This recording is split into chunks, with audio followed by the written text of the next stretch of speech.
variétés. Cœur de bœuf, une variété tardive qu'on récolte vers juillet-août.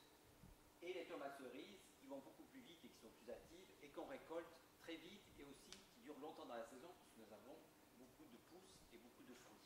Tomates cerises très productives. D'accord. On va les planter où ces tomates? Alors je pense que nous allons mettre nos tomates cœur de bœuf ici et comme les tomates cerises prennent beaucoup de place, nous allons mettre une autre rangée en bas. D'accord. Sachant que pareil, comme les poivrons et les piments, soleil et humidité et attention au froid. On y va? On commence. Alors comme tout semis, on humidifie le sol parce que vu le soleil qu'il a fait hier et aujourd'hui, c'est un petit peu sec. Bien humidifier le sol.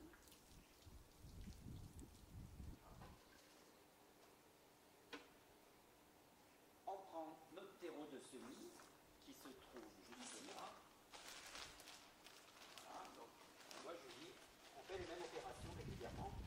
Et c'est comme ça qu'on devient un vrai jardinier parce qu'on répète les mêmes gestes régulièrement au printemps. Donc depuis le début, c'est terreau potager en dessous, une petite couche de terreau semis, on sème et après on remet un peu de semis pour le surfaçage. Le surfaçage, le mot qui va bien. On égalise notre terreau. Et là, nous allons semer nos tomates cœur de bœuf. Pareil, on desservit le sachet. On garde le nom de la variété, comme ça on se souvient de ce que nous avons dans le sachet. On ouvre notre petit sachet blanc qui empêche les graines de s'humidifier. Et comme tout à l'heure, tiens Julie, tu vas m'attraper le semoir dans lequel je vais verser quelques graines de tomates. D'accord.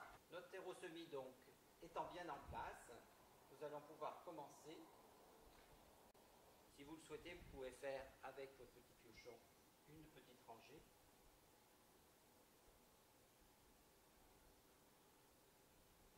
Voilà. Sachant que si on a semé un peu trop serré, rien n'empêche en fait de les piquer, nos tomates, nous verrons plus tard dans le printemps.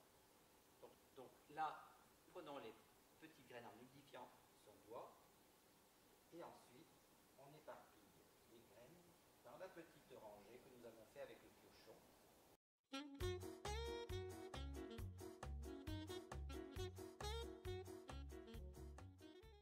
fois notre semis fait, nous surfaçons à nouveau avec le terreau.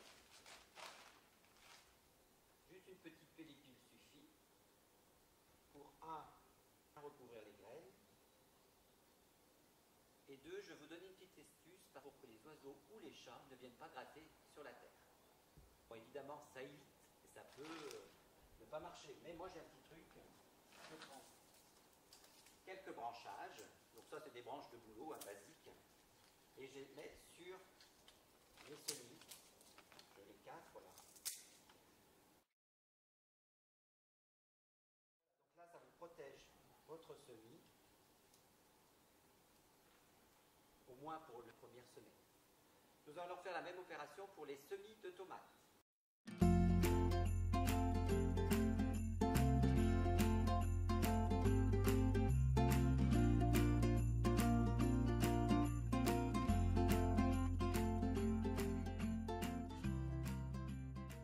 Alors Kiki, moi j'ai préparé les petites étiquettes pour qu'on se souvienne un peu ce qu'on avait semé. Très bien. Donc comme on a dit tout à l'heure, ici les tomates cœur de bœuf, ici les tomates cerises. Et donc, comme tu m'as dit tout à l'heure, d'ici 15 jours, on devrait voir les premières pousses, c'est ça? Exactement. Mais nous avons encore un travail qui nous attend. C'est l'éclaircissage de nos carottes et semis de salade que nous avons fait il y a 15 jours. D'accord. Alors, on se prépare pour l'éclaircissage. On vous montre tout ça dans un prochain épisode. Et du coup, on vous dit à très bientôt. Et bon semis!